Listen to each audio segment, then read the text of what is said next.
Allez, bonjour mes amis, c'est une nouvelle vidéo, j'avais dit que j'allais en faire beaucoup, donc je vais en faire beaucoup. Elle va pas être longue, celle-là, elle sera moins longue que les autres, c'est des nouvelles découvertes par rapport à la maladie de Crohn, donc je suis bien obligé de vous en parler parce que ce sont des découvertes scientifiques. Cette fois, puisqu'on me reproche de ne pas être assez précis scientifiquement, là ce sont des rapports scientifiques sur la maladie de Crohn qui rejoignent absolument tout ce qu'on dit. Et tout ce que je dis dans toutes mes vidéos précédentes. Il s'agit bien d'un dérèglement du biote intestinal, alors je vais y revenir. Donc vous avez peut-être suivi le débat récent entre la sphère, on va dire, anti-vax que je serais censé représenter, même si j'ai jamais dit que j'étais anti-vaccin, et donc on va dire les pro-systèmes, les pro-vaccins, qui se sont coalisés pour aller systématiquement nous bloquer, nous descendre notre travail. Donc j'ai tenté une réconciliation.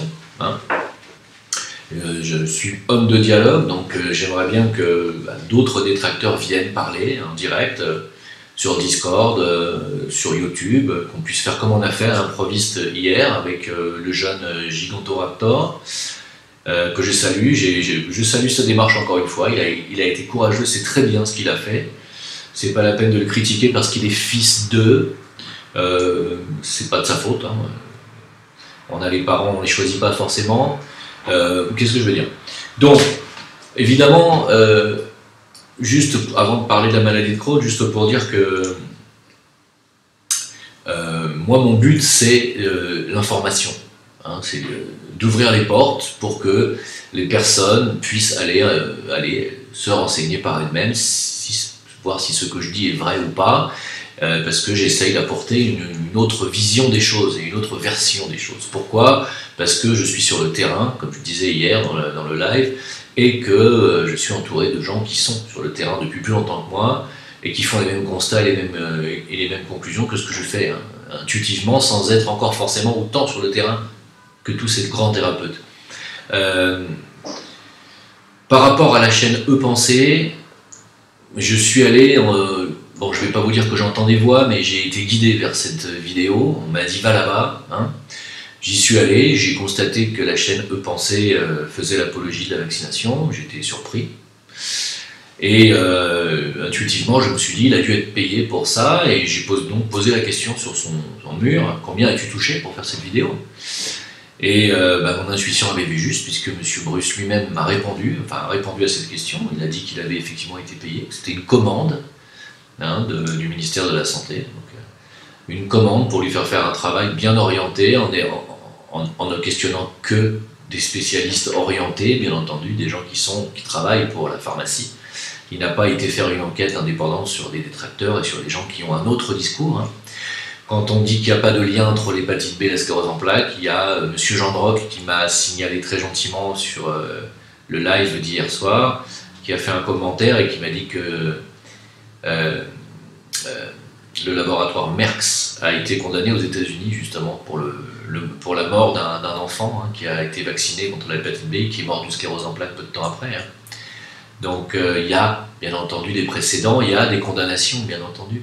Alors il y a des condamnations de Merck, il y a une condamnation, je ne sais plus si c'est Sanofi en France ou si c'est un autre labo, une infirmière qui a eu le même problème, elle n'est pas morte mais elle a reçu 2,4 millions d'euros, 2 400 000 euros de dommages et intérêts, donc ça veut dire que les labos ont été condamnés pour la même cause, c'est-à-dire le vaccin et la sclérose en plaques qu'elle a contracté.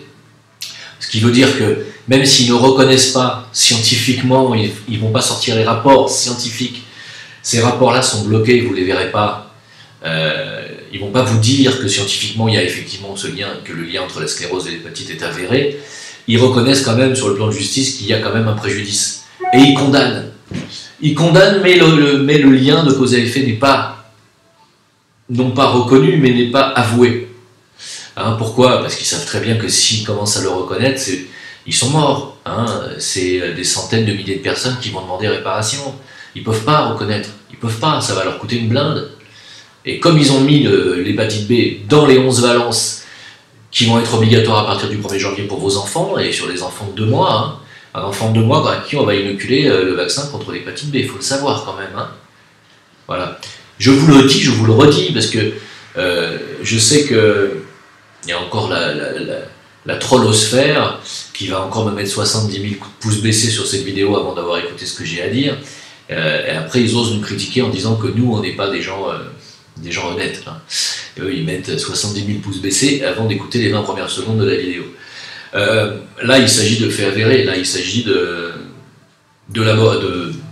décisions de justice qui condamnent lourdement des laboratoires suite à des morts. Hein. Alors, pourquoi il n'y a pas plus de dédommagement que ça? Parce qu'il y a peu de gens qui osent très probablement faire la démarche, parce qu'ils sont découragés probablement avant, parce que leur docteur, médecin traitant leur dit que ça n'a rien à voir, que c'est pas ça, que c'est pas le vaccin, parce que la pression familiale leur dit que ça peut pas être le vaccin, etc. etc.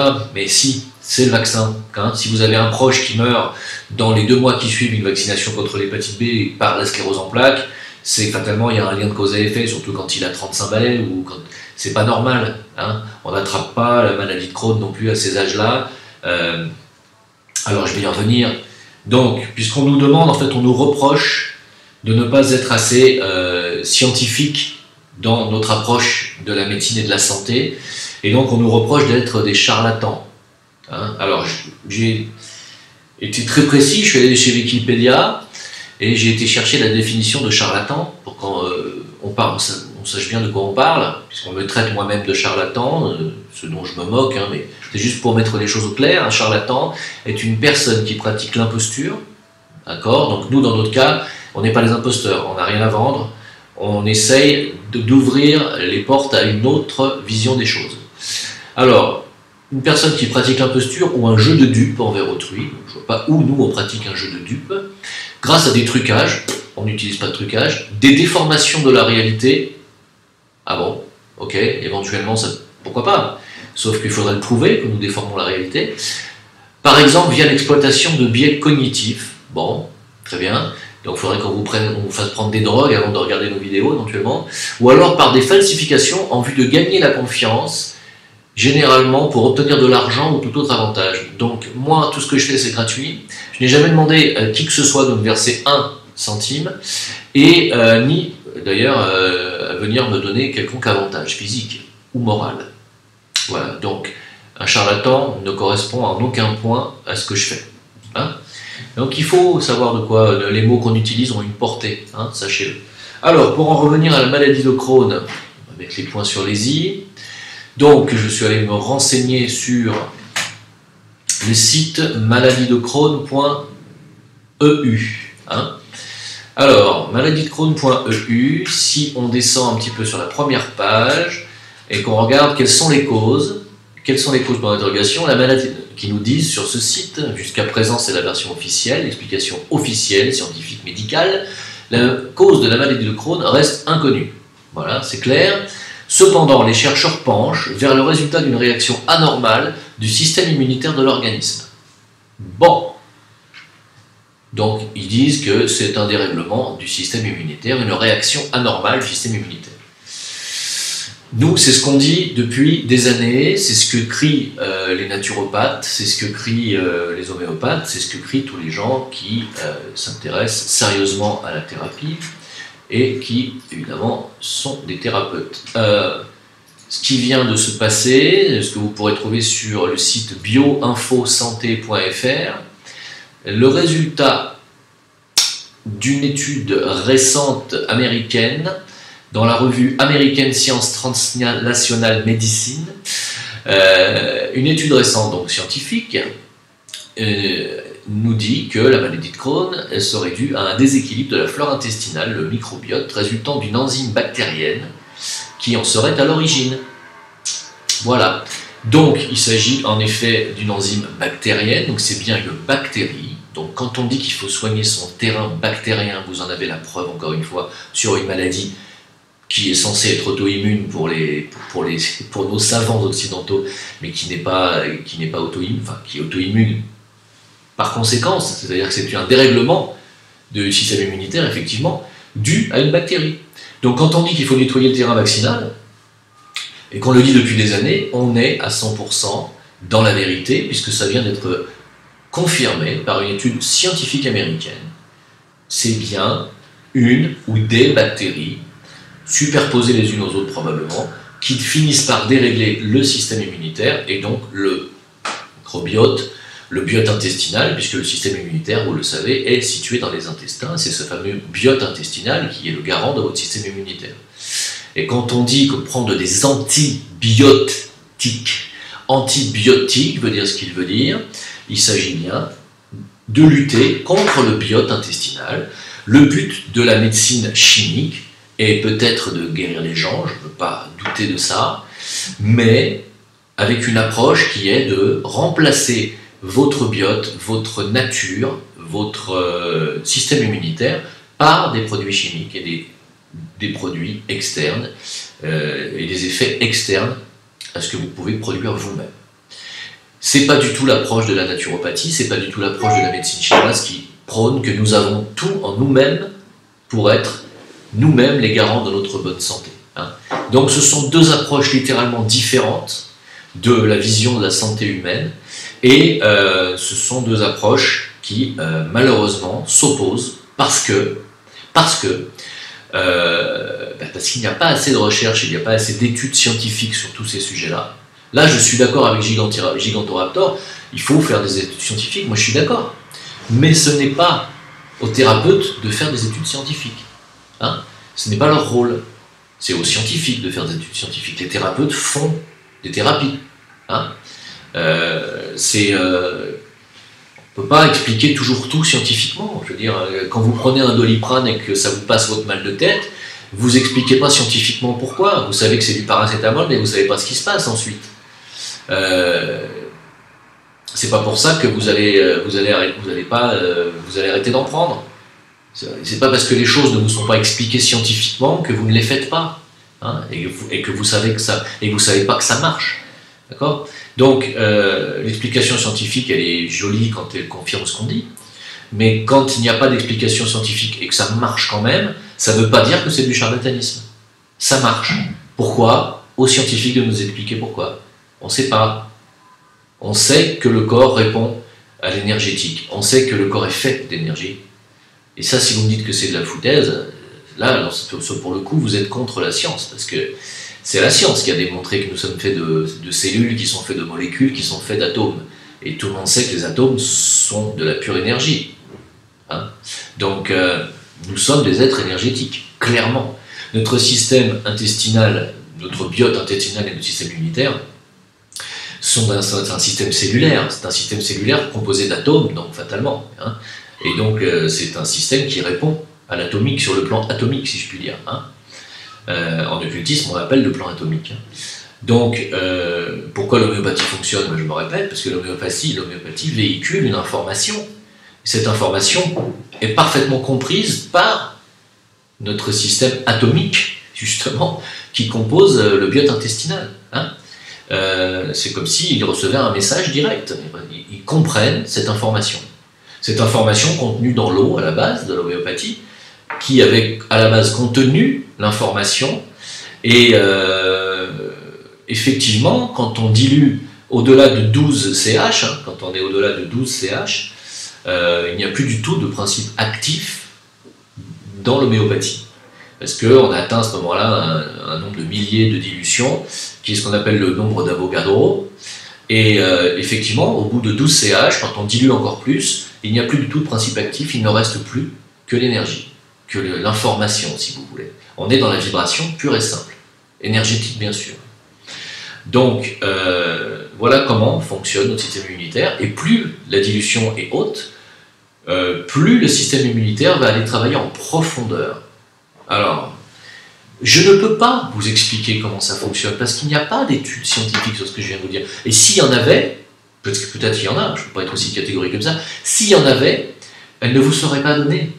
Parce que si demain, les labos nous avouent que l'homéopathie fonctionne comme moi je suis en train de vous l'expliquer, et que si on fait effectivement un diagnostic exact avec le bon remède homéopathique, et qu'on vous dit qu'après étude, ça fonctionne, tout le monde va se jeter sur l'homéopathie qui coûte 3 centimes, à côté des milliards que rapportent bien entendu les antibiotiques et autres.